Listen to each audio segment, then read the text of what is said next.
You are standing in a supermarket.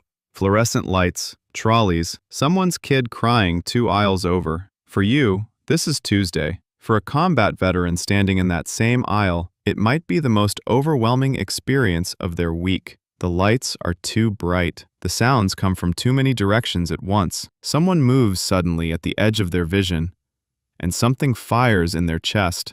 Before their brain has time to decide whether the threat is real, nothing dangerous happened, but their body responded as if it did. This is not weakness. This is not a choice. This is what combat does to the brain. Not metaphorically, not emotionally, physically, measurably, at the level of structure and chemistry and wiring that you can see on a scan. The brain that came back from combat is not the same organ that left. Here is what actually happens. When a soldier enters a combat environment, the brain does exactly what it was built to do. The amygdala, the brain's threat detection system, goes into permanent overdrive. Cortisol and adrenaline flood the body constantly.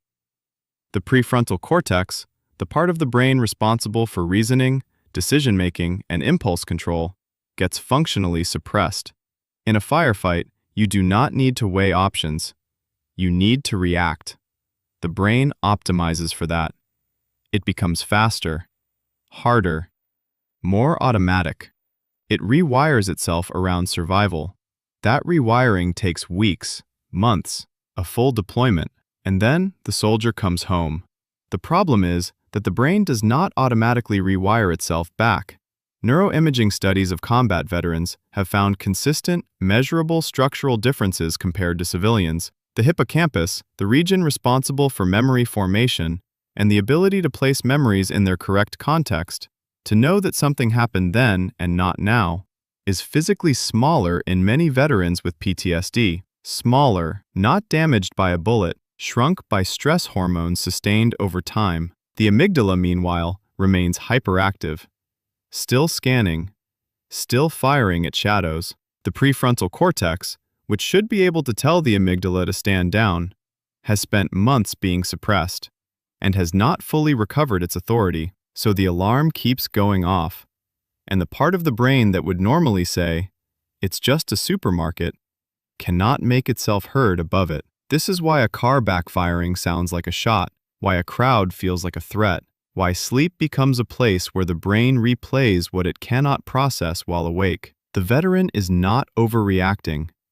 Their brain is running a survival program that was essential 6 months ago, and has not yet received the signal that the war is over. But PTSD is only part of the story. There is a second condition, less discussed, that researchers now believe affects a significant portion of combat veterans. It is called moral injury, and it is not the same thing as trauma. Trauma is what happens when something terrible is done to you. Moral injury is what happens when you do something, or witness something, or fail to prevent something that violates your own deepest sense of right and wrong. It might be a civilian casualty, an order followed that shouldn't have been, a moment of hesitation that cost a life, something seen that cannot be unseen. The brain processes moral injury differently from physical threat. It does not trigger the same hypervigilance response. What it produces instead is something closer to a wound in identity, a persistent, unresolvable conflict between what a person believed about themselves and what they now know about what they are capable of. Shame that doesn't lift, guilt that doesn't resolve, a version of yourself that you cannot reconcile with the person you were before. Researchers have found that moral injury and PTSD often coexist, compound each other, and respond differently to treatment. What helps PTSD does not always help moral injury. The brain is carrying two separate burdens that can look identical from the outside. So why doesn't it just get better with time? Because the brain does not store traumatic memories the way it stores ordinary ones. Normal memories get consolidated over time, softened, contextualized, filed away as something that happened. Traumatic memories resist consolidation. They stay fragmented, sensory, immediate, a smell, a sound, a quality of light. These fragments can bypass the brain's normal memory processing entirely and land directly in the body as a physical response, before the conscious mind has even registered what triggered it. The brain is not remembering the event. It is reliving it.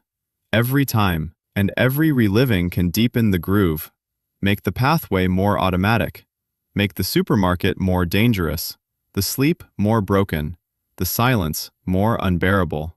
The good news, and there is some, is that the same neuroplasticity that allowed the brain to rewire itself for war can rewire it back. Therapies like EMDR and prolonged exposure therapy work by doing something specific.